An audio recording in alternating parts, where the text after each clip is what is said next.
Whether you're looking to land your next promotion, make a career transition, or find the next best role for you, being a job candidate can be challenging. And even sometimes isolating, but you don't have to do it alone. I'm Karen Weeks, the CEO and Chief Career Coach of Shine at Work Coaching. I bring over 20 years of HR experience to the conversation, including as the Chief People Officer at Order Groove. And I'm Dan Carr, a Shine at Work career coach with over a decade of recruiting experience, helping high-growth startups expand with top talent. On this podcast, we will shine a light on your job search so you can land a role that lets you flex your strengths and progress your career in an environment you actually look forward to working in each day. From creating a standout resume, to confidently negotiating your salary, to find your footing as a new manager, you can expect to hear actionable advice to help you shine your brightest in your role. This is the Shine at Work podcast.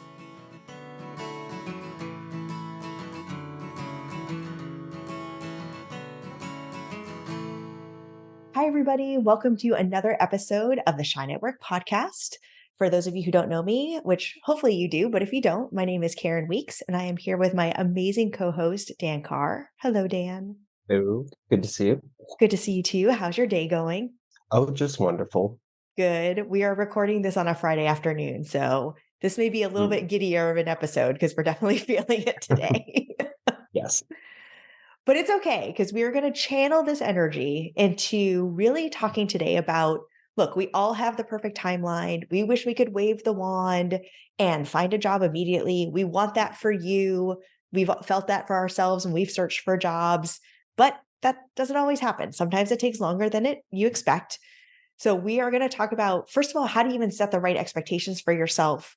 What are some things you should be considering? And then how to hang in there when it's taking too long. So Dan, one question I wanted to ask, and we actually had this on a sales call yesterday, so it's very appropriate. What is actually a fair assumption of how long a job search should take? It's tough to nail down like one particular time frame. There's a lot of factors that obviously go into it as far as what the change that you're making actually is. Like, is it apples to apples? Are you in this role and you just want to do that role in another company? That's usually a little bit quicker. Are you looking to make a change in your career?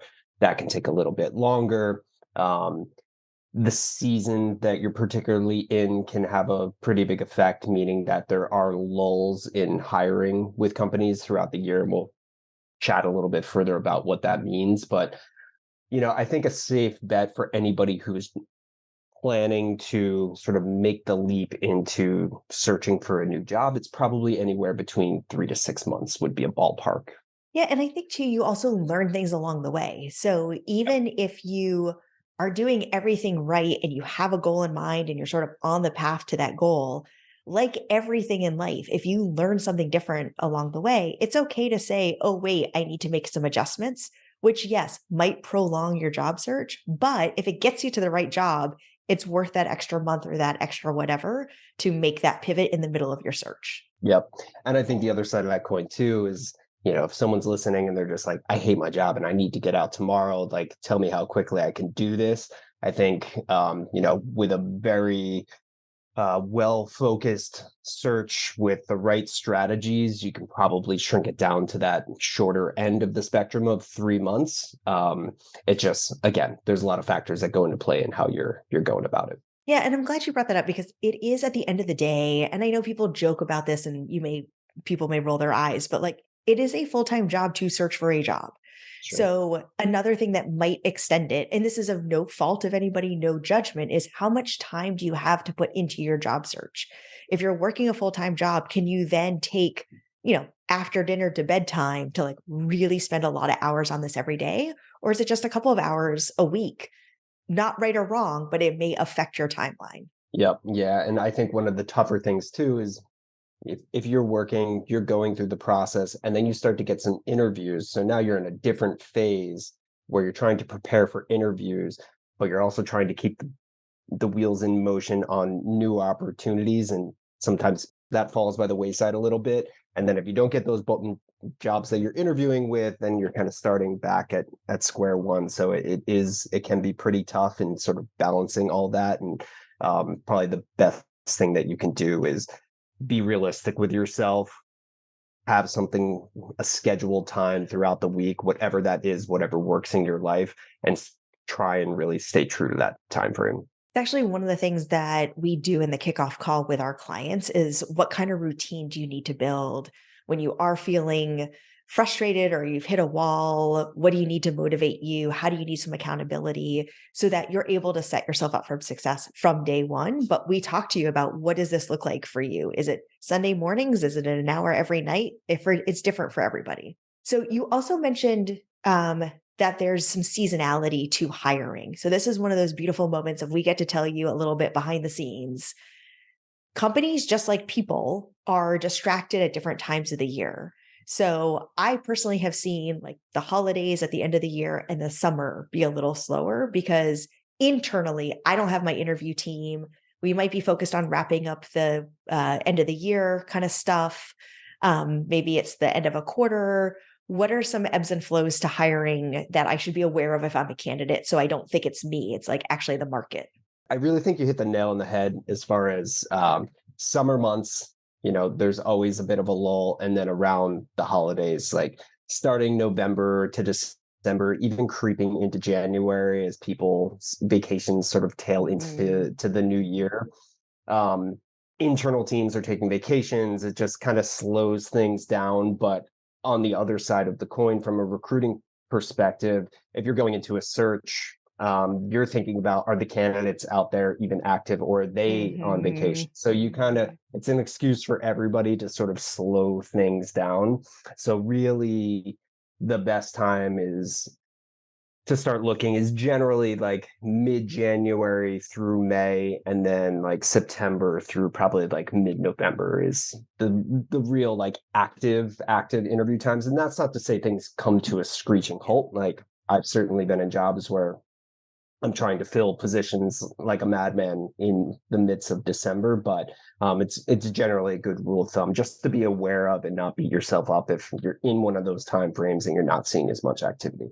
Yeah, I definitely have always had that, like, about to go on holiday break. I've got one more candidate I'm trying to close. I feel like a salesperson, like, trying to get that deal over the finish line because there's always Mhm. someone. But I think to your point, I'm glad you actually called one thing about, like, the ramping back up from that time too, because especially in January, new year, new me. I've got a resolution to get a new job. It's January 2nd. Boom, boom, boom. But like companies have to ramp back up. It might also be the start of their fiscal year or the end of their Mhm. fiscal year. So recognizing that, yes, you can be doing everything right, but there's partners on the other side that have other things going on. And as much as you can understand that world, and it goes back to things we've talked about researching the companies you're applying to, knowing the industries that you're applying to. Anything you can understand in that space will help you have more patience, but also understanding of how this search might go. Absolutely. We mentioned summer is a quieter time. We are recording this in June, right? Yeah, June. It is the summer. So, what can I be doing differently in my search if it is taking a longer time than I was hoping for? The best thing that you can do if you have an initial phone screen with a recruiter and you kick off a process, try and get them to set the expectations and ask them the questions of, where are you at in your search? Are they just starting? Are you the first candidate that they're talking to? Understand what the full interview process looks like. Is this 4 or 5 rounds? Like it's going to take some time to wrangle all the people you'll need to interview with. What's their timeline? Are they looking to fill this by the end of the month? Is it more of the end of a quarter thing? There's a lot of questions that you can ask in the beginning of the process to just help yourself not go nuts if you're not hearing back from a company. Is asking those questions early on if you get to that Yeah. initial phase. Sorry, I Well, just wanted to crowbar that in. no, it's perfect because I sort of had skipped over that is that there's the seasonality, but then there's also understanding what the process is because the process might just be long. The other thing to consider too is if you don't know that upfront, you start second guessing yourself. Mhm. So we've worked with clients who either thought they understood the process or the process changed because look, you and I have both been on the other side and we think we've got all the boxes checked. And then someone says, oh, they should meet with so and so. Oh, wait, they should also talk to so and so. So and so wants to talk to them. Yep. So legitimately, the process may get extended just because people forgot to include people or all of a sudden want to be a part of it. But Yep. as the candidate, it's very easy to say, oh, do they not believe in me? Do they not think I'm right? Because now I got to talk to another person, or I didn't know I was going to have to also do this exercise. And it may just be it wasn't clear up front. It may have nothing to do with you. Yeah, I can't tell you how many times I've heard from a hiring manager, I love this person, I just haven't met enough people yet. Like, Mm. unfortunately, a lot of times, and recruiters try to steer them away from that type of thinking. It's really like, these are the boxes we're looking to check with a candidate. Like, if it happens Yeah. early on, like, let's move quickly. But a lot of times you can be getting towards the end just because you were one of the first candidates, and then they've got people just starting the process, and then they're trying to balance you and kind of keep you in the running. So just keep that in mind too. There's so many internal factors that are not a reflection of you as a candidate. It's just how they're sort of navigating their process internally. The other thing too is if they haven't hired for this role before, it might be as they're going through the process, they realize they want to invite other people in, or as they get to the final stages with someone, someone goes, oh, well, I'd love to meet that person. And again, nothing to do with you as the candidate, Yep, absolutely. but it can sure feel that way. And trust us, um, for those of us who are organizing all of this and wanting to fill the role, it can sometimes be frustrating for us too. So we feel your pain. Very much so. Um, But I think you asked me, what can yeah. you be doing in those seasonal times? Number one, I would say never take your foot off the gas as far as applying. Like, really just always keep that going. Just to make sure that you've got your applications out there, even if companies are, in their lull periods, you're still entering the process and you're getting on their radar and you're moving the ball forward in your application process. But I think especially summer holiday time, it's a good time to really nurture your network, connect with people, have deeper conversations out there with people within the industry doing similar things. Just anyone out there that you've been thinking about leveraging or just haven't had the time. Maybe that's the time to reach out to Mhm. them, see if they've got some time to do some networking. It's a good time period to do some interview prep and practice when you're not quite getting there in those seasons. Just make sure that you're really well prepared when things do ramp up. Is a good opportunity there too. Yeah, I mean, I think there's two this is the thing I love about us is that we are like, I don't know if it's left and right side of the brain or whatever, but the two things I was gonna suggest are take care of yourself. So if Mm, it's quieter, take a break. Like say, okay, it's just not happening right now. I'm gonna take a week off. I'm gonna focus on something else. I'm gonna just literally take a breath. So that you don't feel like you're spinning your wheels, in addition to everything that you just said. And then the other piece is a lot of times we talk with clients who are looking to make a little bit of a change or who frankly have been in their role for a while and feel a little stale. So it could also mhm. be a time to do some professional development. Is there a new skill you need to learn? Is there a new technology that you didn't get exposure to? So you want to get more exposure to because it might be more marketable. So are there online courses? It can be free or cheap. It doesn't have to be some huge thing, but are there some things that you can be doing so that when you do sort of get back into the thick of things, you're like, oh, and by the way, I recently took this course. I learned this thing. I did this thing. Yep. Nope. I love those. And along the same lines, to make sure that you're landing and your focus of interviewing and sending your applications out is your energy is spent in the right place. Maybe it's a Mm. time to really do some research on companies. If you have that thing that you're really looking for, is going to be sort of the North Star of what you're looking for in companies, dig a little bit deeper into your list, do some research around those companies, figure out some ways that maybe you can network around it. But just it's an opportunity to take the time to sharpen your focus around what your search actually is. Yeah. And I think that the final thing I'll say is like, trust the process. You're doing everything right. We've had so many clients. We had one client who first connected with a company back in February, and they didn't have anything at the time and they had slowed down, but then they picked things up. And when they picked things backed up, he was right at the top of the list and he got the job in May, like within 3 weeks. We've had another client who's more in the nonprofit space. And so she's really seen those budgets ebbs and flow. But when things pick back up, they reach back out to her. And we had another client who was great on paper and just the markets tanked. And so she kind of was having a hard time navigating it, but then she found the exact right thing. She started as a contractor. Now she's a full-time employee. So it will happen. I know everybody wants it to happen faster, but it will happen. So if you really are looking to make that change, like stick with it.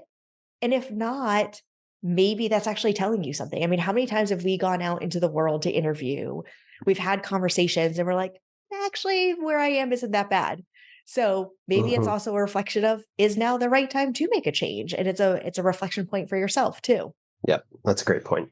So we've done a little bit already, but our biggest thing right now, besides giving the advice, is to share a little bit behind the scenes. And we've already done that a little bit through this conversation because we can relate to searches taking too long on the other side. But what's one thing that you don't think candidates know about what's happening inside the company? From a recruiting perspective, if you are going through a process and there's long lags in communication with your recruiter, um, don't get frustrated. Mhm. Generally, a recruiting team or an individual contributor recruiter is focused on 10 positions at a given time. They are spinning the plates of 20 different candidates. And then they've got hiring managers saying, I need to see more people. And they're trying to keep this person engaged. So the point being that they haven't forgotten about you, but Mm. the best thing that you can do in those situations is kill them with kindness. Let them know that you understand they're probably busy. And one of the best angles to sort of, if you're afraid of being pushy and, should I reach out to them? Should I not? How am I going to come off? Really utilize it as a tool of like, hey, I just want to inform you where I'm at in the rest of my process and give them sort of the, hey, this is, I'm sharing this information just so you can balance everything that you've got going on. I've got a couple interviews coming up, or I'm kind of finalizing or coming to the end of a round here, but never come at a recruiter too aggressively.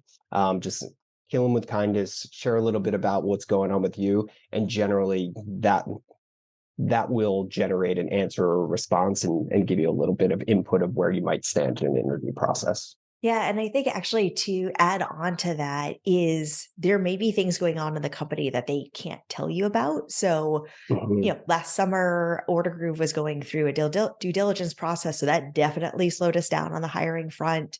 So Yep. when we announced it, all the candidates were like, oh, okay, I get it. And they, were super excited for us. Other times it might not be anything that exciting, but if you are following them on LinkedIn, you can comment on things they post on just so they see that you're still engaged. Because I know our marketing team will tell me, hey, so and so made this comment. They look like they might be a candidate. We just want to let Mhm. you know, so that we know they are very engaged with us. So, again, I know so much of what we talk about is for the candidates. We know it's painful. We know it's personal. We know all the things. But to your point, like just trying to remember there's other things going on Yep. with these searches. And I think at the end of the day, this is your livelihood. This is your job. This is your career. So, really thinking through what am I trying to get out of this job search so that I don't lose faith. There's another person we're working with where it's taking a little bit longer. She's trying to do a big pivot in her career. So, she knew it was going to take a while. And anytime she kind of like, quote unquote, goes to settle, we kind of bring up those things that are going to be really important to her and she's like, nope, I'm going to wait for the right things. If I'm going to do this, I'm going to go big. And that's the whole point of doing this. Otherwise, just stay where I am. So just kind of keep Right. reminding yourself of why you're doing this because it will be worth it when you get there. And I promise you, you will get there. I love it. So, everybody, I hope that was helpful. We thought this would be really timely because, especially if you're listening to this live, as we mentioned, the summer is going to be one of those times where it might slow down for you.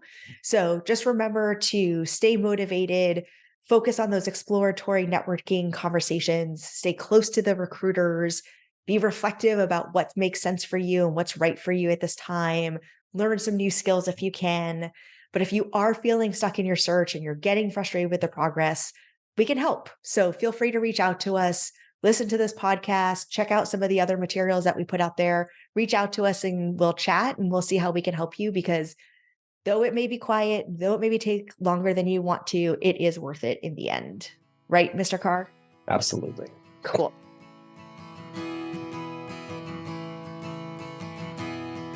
Thank you so much for listening to the Shine at Work podcast. If you enjoyed this episode, please leave us a review on Apple Podcasts or Spotify. And make sure to subscribe to our YouTube channel for the video versions of our episodes. To learn more about how you can work with Dan and I to make your next big career move, go to our website, shineatwork.net, or follow us on Instagram at shine_at_work. See you at the next episode.